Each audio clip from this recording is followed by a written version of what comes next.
This is the Infinite Receiving Podcast, helping conscious leaders like you tap into a wealth of abundance across all areas of your life and business. My name is Susie Ashworth. I am a single mom of 3 and author of the Sunday Times best-selling book, Infinite Receiving: Crack the Code to Conscious Wealth Creation and Finally Manifest Your Dream Life. On this show, I'll be sharing with you how you can upgrade your identity and your reality to create the life that you have been dreaming of. Because you are ready to be an infinite receiver.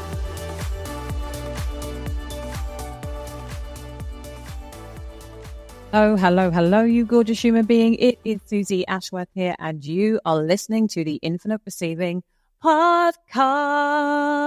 I hope you're going to love this episode. I was contemplating the question, should I go all in on one thing in my business, or should I have many things?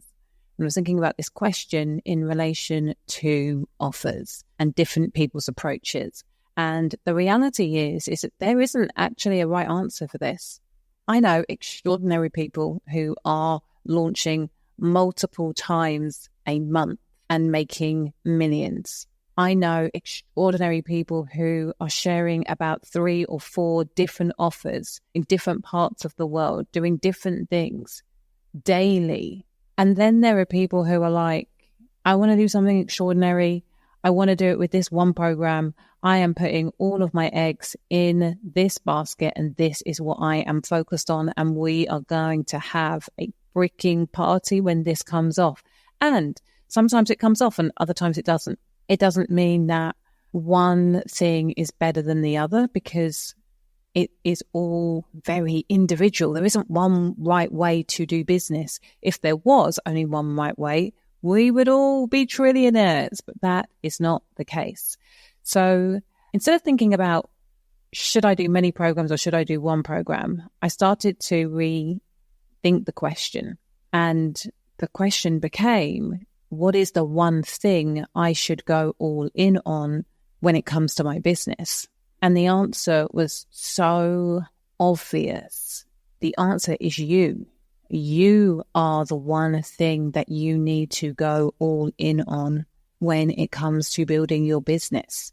You first, you second, you third. You want to be thinking about, how do I feel today? What do I believe today? What feels exciting?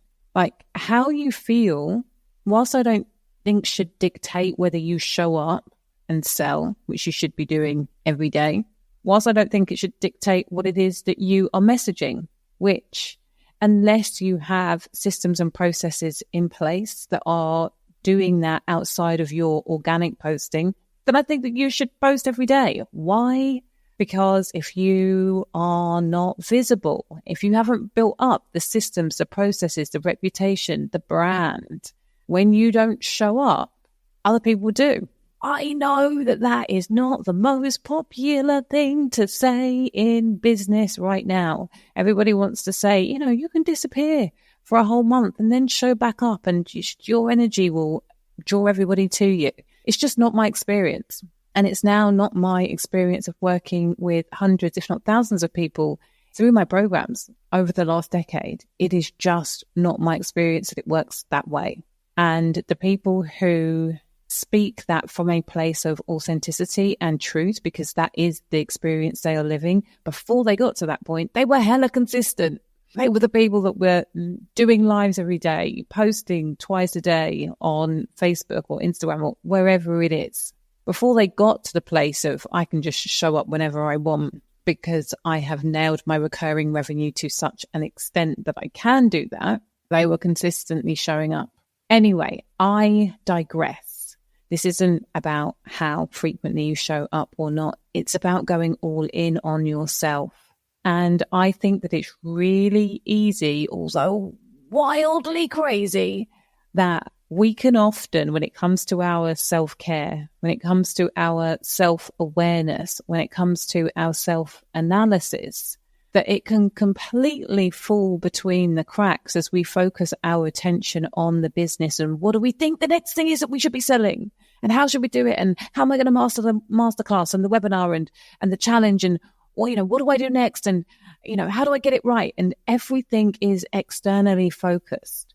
The belief is if I can get these external factors just nailed, then I'm going to have time to think about me.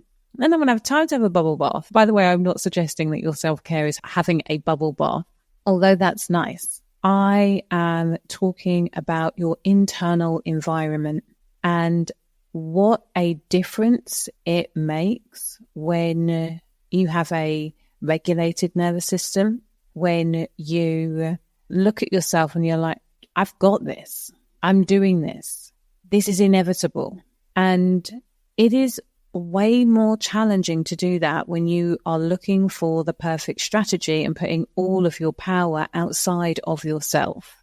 Not only is all of your power outside of yourself, but the energy and attention, and most importantly, intention required to make sure that your internal infrastructure, your internal environment is sound, is thriving.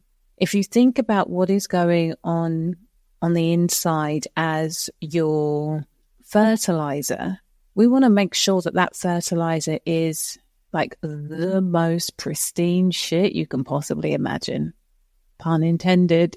We want to make sure that everything that you are planting, and if we think about your ideas as the seeds, that you are seeding, you are planting your plants, your flowers, your grasses into the most exquisite soil, because it is what the ideas experience within the soil, within your internal environment, that's going to dictate how they bloom, if they bloom, and the quality of the blooms.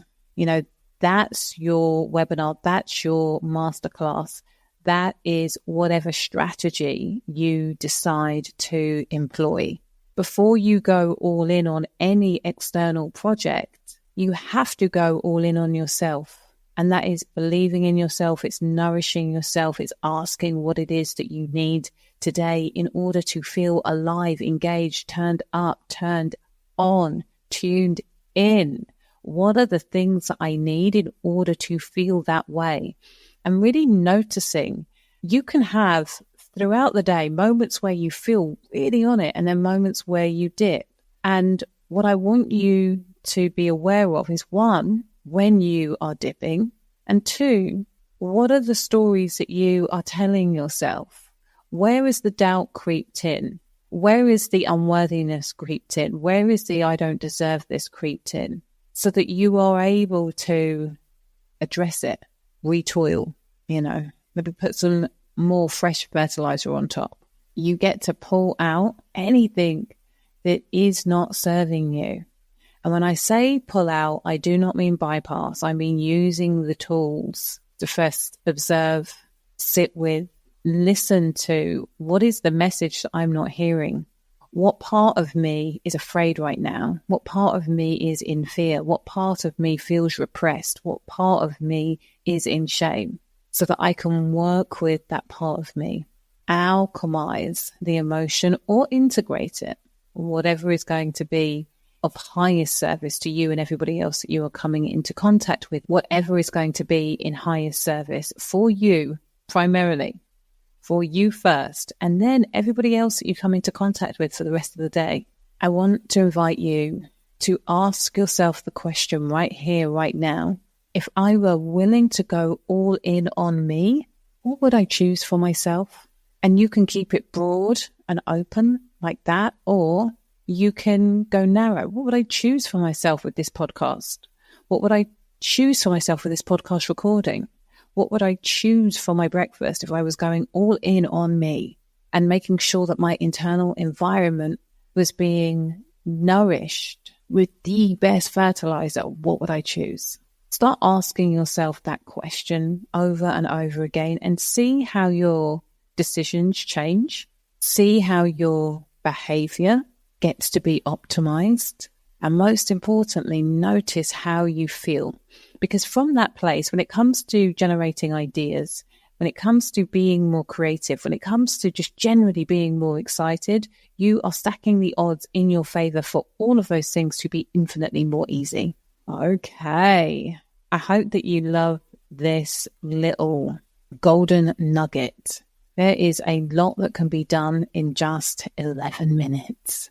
And whilst I have you here, I want to let you know about a brand new initiative that I am going to be running in person live on the 27th of June.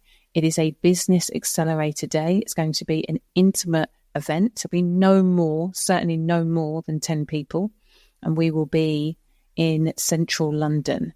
If you would love to come and mastermind with me for the day, then please drop me a DM on Instagram with the word accelerate, or email the team on hey@susieashworth.com and we will send you an application form. You have to be free on the 27th of June. We're going to be running it from 10 in the morning until 4 in the afternoon. It's going to be bloody brilliant. Right. I love you very much. And if this has been cool, if this has been thought-provoking, if this has stirred up anything for you and you have somebody in your world that you know would benefit from hearing this, please share the show. And in the meantime, please remember that faith plus action equals miracles. Thank you for listening to Infinite Receiving with me, Susie Ashworth. I'd love to share with you my Infinite Receiving activation audio. Go to susieashworth.com/activate infinite receiving.